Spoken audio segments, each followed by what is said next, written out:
Hai guys, selamat datang di channel Otoku Anime. Dalam video ini, Otoku Anime akan membahas rangkuman Classroom of the Elite Second Year Volume 3. Bagi kalian yang ingin membaca light novelnya sendiri, kalian bisa mengunjungi link yang ada di bagian deskripsi di bawah ini. Tanpa lama-lama lagi, kita langsung mulai. Cerita dimulai dari prolog Nanase Tsubasa.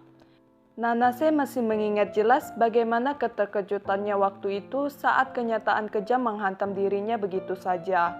Nanase mendatangi sebuah apartemen tua yang pemiliknya adalah seseorang yang kuat, baik hati dan bekerja lebih keras dari siapapun, meskipun orang tersebut tidak bisa meraih mimpinya. Seseorang yang kerap kali membelai kepala Nanase dengan tangan hangatnya, memberinya sebuah senyuman yang lembut dan tatapan serius yang mengajarinya arti dari rasa kagum. Dengan melihat ekspresinya yang kosong, sudah mampu membuat Nanase putus asa. Nanase menyadari ada hal yang bertentangan dalam dirinya, dan ia tidak bisa memaafkan hal tersebut. Sangat sulit baginya untuk melawan ketika dibebani suatu perasaan bersalah. Tapi Nanase akan terus mendukung yang namanya keadilan, dan akan terus berjuang. Nanase merasa sekaranglah waktunya untuk mengalahkan Ayanokoji dan mengembalikan Ayanokoji ke tempat ia seharusnya berada. Dengan begitu, Nanase bisa menghindari timbulnya korban kedua dan ketiga. Tujuan Nanase yang sebenarnya akan tercapai begitu Nanase mengalahkan Ayanokoji. 20 Juli, pulau tak berpenghuni di musim panas dan lautan biru yang jernih membentang di hadapan mereka. Di pulau tak berpenghuni itulah para siswa akan menghabiskan 2 minggunya. Bagi orang lain pasti akan mengira ini sebagai liburan musim panas yang membuat semua orang merasa iri. Namun bagi siswa SMA Kodo Ikusei, pulau tak berpenghuni merupakan salah satu tantangan besar. Dilihat secara sekilas, ukuran pulau tak berpenghuni itu jauh lebih besar dibanding tahun lalu. Dan skala ujian juga telah ditingkatkan. Hirata berdiri di samping Ayanokoji di dek kapal. Mereka berdua membahas tentang ujian yang sebentar lagi akan mereka hadapi. Sejak memasuki akhir bulan Juli, terik matahari sangat menyengat. Bahkan suhunya saat ini mendekati 40 derajat Celcius. Hirata mengingatkan penting bagi mereka untuk mengamankan ketersediaan air untuk menghindari terjadinya dehidrasi dan heat stroke. Keseluruhan gambar mulai menjadi jelas sedikit demi sedikit saat kapal mulai mendekati pulau. Hirata meremas pegangan dek kapal. Dimulai dari sekarang hingga 2 minggu kemudian, situasi di sekolah akan banyak mengalami perubahan. Kelas di beberapa tingkatan akan berubah, dan siswa di beberapa tingkatan akan meninggalkan sekolah. Ayanokoji merasa situasi seperti itu bisa saja terjadi, di mana mereka akan ditempatkan di lingkungan yang sama sekali berbeda dari semester kedua. Tapi itu perubahan yang tidak diinginkan Hirata, seorang yang menginginkan perdamaian. Akhirnya pemberitahuan tentang persiapan pendaratan kapal telah diumumkan. Ayanokoji lantas menanyakan kesiapan Hirata dalam menghadapi ujian kali ini. Meskipun diliputi perasaan cemas, Hirata mengatakan kalau ia akan melakukan yang terbaik agar tidak ada penyesalan dalam dirinya. Karena itu satu-satunya cara yang bisa Hirata lakukan untuk kelas mereka. Mereka berdua tidak ingin keluar dari sekolah, walaupun tidak menutup kemungkinan teman sekelas mereka akan dikeluarkan. Mereka pun memutuskan untuk meninggalkan dek kapal.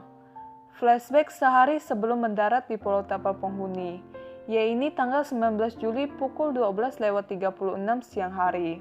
Kei melambaikan tangannya menyambut kedatangan Ayanokoji di dek belakang yang jarang dilalui para siswa.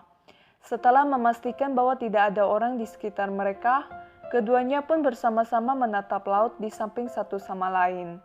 Di bawah sinar matahari, permukaan laut seperti permata yang bertaburan.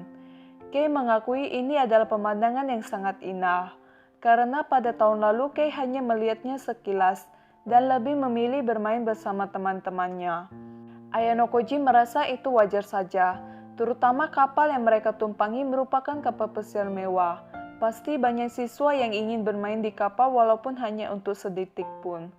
Kali ini kapal yang mereka tumpangi tahun ini bernama Sang Venus. Kapal pesiar mewah yang dapat mengangkut lebih dari 700 penumpang yang terdiri dari 12 lantai dan menjadi kapal terbesar ketiga di Jepang. Dimulai dari lobi pintu masuk di lantai 5 dilengkapi dengan bioskop, kolam renang, gym, kafe, restoran, observatorium, dan area permainan. Ada banyak fasilitas yang sama atau lebih baik dari tahun lalu. Jika mereka ingin bersenang-senang, 1 atau 2 hari tidak akan cukup untuk bermain sepenuhnya. Selain itu, terdapat juga kantor medis dan sistem untuk keadaan yang tidak terduga telah disiapkan. Kei merasa khawatir karena saat ini mereka sedang berduaan, atau bisa dikatakan kencan ya. Meskipun Ayano Koji tidak menjamin adanya seseorang yang melihat mereka. Tapi Ayano Koji mencoba menenangkan Kei kalau tidak akan terjadi apa-apa.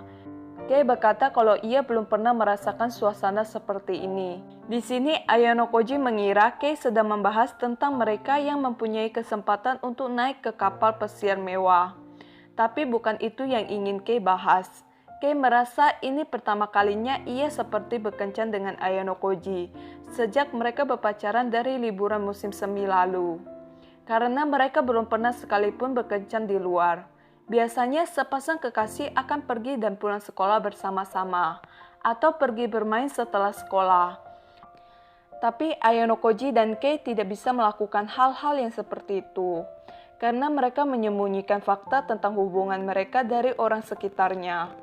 Jadi intensitas mereka bertemu lebih sedikit dibandingkan pasangan lain. Mereka berdua tidak punya pilihan lain selain melakukan pertemuan rahasia seperti yang sedang mereka lakukan saat ini. Namun karena ponsel mereka hanya dapat digunakan sampai hari ini saja, percakapan yang mereka lakukan cukup sederhana. Meskipun begitu, bagi Ayano Koji dan Kei itu sudah sangat menyenangkan, dapat bertemu secara langsung. Karena bisa dikatakan pemandangan yang dapat mereka rasakan sangat terbatas. Tempat makan siang mulai dibuka pada jam 11 siang, dan kelas 1 diberi kesempatan untuk makan terlebih dahulu. Di sisi lain, kelas 2 dan kelas 3 memulai makan dengan jeda waktu yang sedikit. Waktu yang dijadwalkan untuk pengarahan adalah 1 jam yang jauh lebih lama dari tahun lalu. Mengingat situasi di bawah terik matahari, Ayano Koji tidak berpikir pihak sekolah akan menjelaskannya di pinggir pantai seperti ujian di Pulau Tanpa Penghuni tahun lalu. Karena terlalu lama mendengar penjelasan saat terkena sinar matahari langsung, pasti akan banyak siswa yang pingsan akibat heat stroke. Beberapa saat kemudian, sebuah pemberitahuan menyebar ke penjuru kapal bahwa sesi pengarahan telah selesai untuk siswa kelas 1 dan kini giliran siswa kelas 2. Ayano Koji memutuskan untuk pergi duluan karena orang lain akan curiga jika mereka berdua berjalan bersama. Kemudian siswa kelas 2 pun berkumpul di bioskop untuk menggantikan siswa kelas 1 dan mereka bebas memilih kursi. Beberapa siswa berkumpul dengan teman dekatnya. Ada juga siswa yang berkumpul dalam suatu kelompok. Ayano Koji berpikir karena mereka akan bertarung selama 2 minggu mulai besok, akan lebih efisien melakukan sesi pengarahan sambil bertukar pendapat dengan sesama anggota kelompok. Ayano Koji yang berpartisipasi sendiri memilih duduk di antara anggota kelompok yang lain, di bagian belakang yang tentunya tidak terlalu mencolok bagi Ayano Koji. Dan ternyata Ayano Koji duduk di sebelah Ibuki. Ibuki yang tidak suka kalau Ayano Koji berada di sampingnya pun memilih untuk mencari kursi lain. Tapi kebanyakan kursi sudah mulai terisi. Ibuki yang melihat itu hanya terdiam. Ia tidak punya pilihan lain selain mengincar kursi kosong yang sempat ia lewatkan. Tapi Hayato Kito dari kelas 2A sudah terlebih dulu mengambil tempat duduk itu. Ibuki menatap tajam ke arah Kito. Tapi Kito dengan santainya duduk dan melipat tangannya. Ibuki yang sedikit khawatir tidak punya pilihan selain kembali duduk di samping Ayano Koji. Alhasil Ibuki harus terjebak di antara Ayano Koji dan Kito. Semua siswa mengalihkan pandangannya ke depan. Sama seperti tahun lalu, Mashima Sensei wali kelas 2A akan memberikan pengarahan mengenai aturan dalam ujian khusus di Pulau Tanpa Penghuni. Mashima Sensei berkata penting bagi mereka untuk menjalani hidup dengan bebas selama 2 minggu di Pulau Tanpa Penghuni. Dan jika selama ujian berlangsung mereka terluka atau melanggar aturan yang serius, maka mereka akan dipaksa mundur atau didiskualifikasi. Tapi setelah ujian dimulai, mereka akan langsung membentuk kelompok besar. Dan jika semua anggota kelompok yang mereka ikuti mundur, tentunya mereka akan langsung didiskualifikasi. Dan peringkat kelompok akan langsung ditetapkan pada saat itu juga. Seperti yang sudah pernah dijelaskan Capeshira Sensei, semua siswa yang berada di peringkat 5 terbawah akan dikeluarkan. Namun tindakan pengusiran dapat dicegah dengan membayar poin pribadi. 6 juta poin untuk siswa yang memilih bertarung solo dan tidak bergabung dengan anggota kelompok manapun. 2 juta poin per orang untuk kelompok yang terdiri dari 3 orang. Bisa dikatakan semakin banyak orang yang mereka miliki, maka semakin sedikit poin pribadi yang akan mereka bayarkan. Namun tentunya tidak semua siswa memiliki poin pribadi yang banyak. Selain itu, siswa yang akan dikeluarkan dari sekolah juga akan menyebabkan banyak masalah bagi teman sekelas mereka.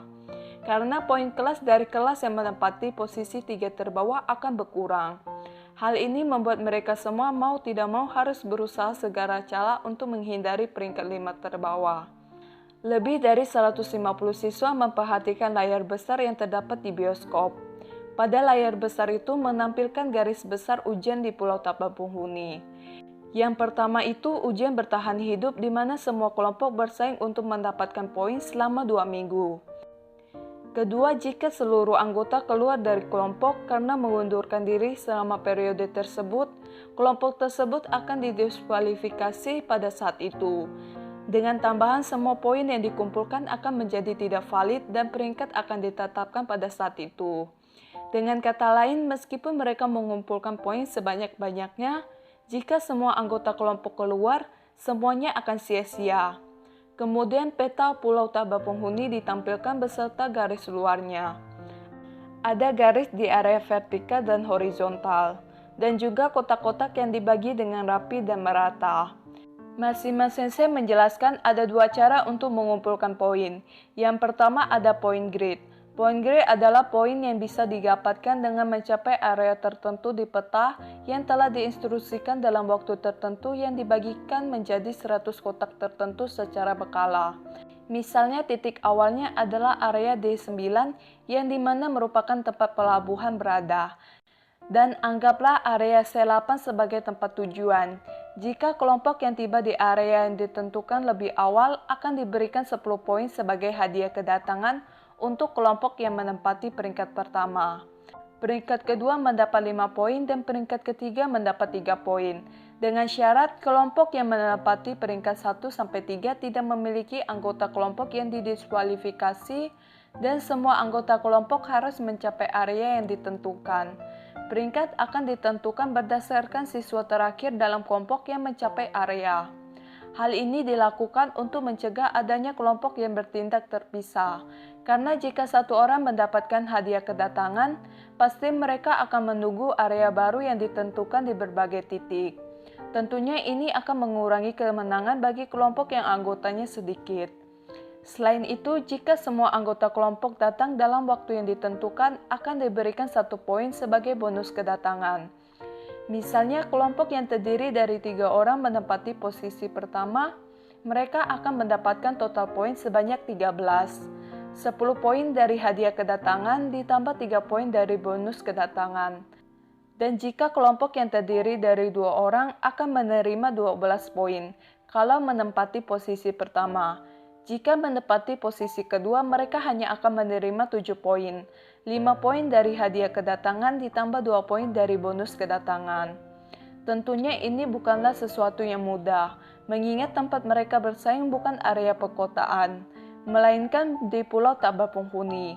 Pastinya hanya sedikit jalan yang datar atau mulus dan banyak rintangannya. Sangat mungkin bagi mereka untuk terluka akibat kejadian yang tak terduga. Untuk pemberitahuan area grid akan diumumkan sebanyak 3 kali pada hari pertama dan hari terakhir, tetapi 4 kali sehari untuk 12 hari lainnya, yaitu hari kedua sampai hari ke-13. Waktu sasaran dari jam 7 hingga jam 9 dan dari jam 9 hingga jam 11.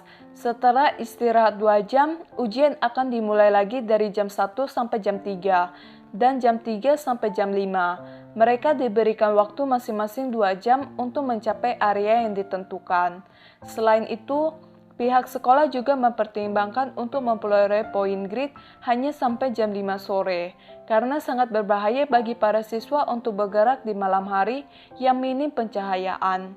Mesin juga berkata bahwa jika mereka mengabaikan instruksi untuk pindah atau mencapai area yang ditentukan sebanyak 3 kali berturut-turut, mereka akan kehilangan 1 poin. 4 kali berturut-turut dikurangi 2 poin, 5 kali berturut-turut dikurangi 3 poin, lalu disetel ulang ke 0. Dengan kata lain, jika mereka melakukan tugas sesekali, mereka tidak akan kehilangan poin sama sekali. Jika mereka mengabaikan instruksi yang diberikan, perubahan skornya seperti ini. 0, 0, min 1, min 2, min 3, 0, 0, min 1, min 2, min 3. Namun jika mereka terjebak karena kehabisan kekuatan fisik, mereka mungkin tidak dapat mengejar area yang dituju, dan mereka akan terus kehilangan poin yang telah mereka kumpulkan. Sebaliknya, kalau mereka mencoba mendirikan tenda di titik awal dengan maksud untuk mengumpulkan poin dari area yang ditentukan yang hanya muncul dalam jarak dekat dari posisi titik awal selama 2 minggu, poin yang dikumpulkan tentunya tidak akan cukup. Mereka bisa saja gagal dalam ujian tanpa melakukan apapun, jika tidak ada kelompok lain yang didiskualifikasi. Tapi situasi bisa saja dianggap aman selama seseorang dalam kelompok tiba di area yang dituju. Dengan kata lain, tidak perlu semua orang dalam kelompok untuk mencapai area di grid. Tentu saja bonus kedatangan yang akan didapatkan hanya untuk jumlah orang yang ada di sana. Misalnya jika hanya ada 1 dari 3 anggota kelompok yang mencapai area yang ditentukan, kelompok akan diberikan 1 bonus kedatangan dan tidak akan menerima pengurangan poin. Untuk video kali ini sampai di sini dulu ya. Sampai jumpa di video berikutnya.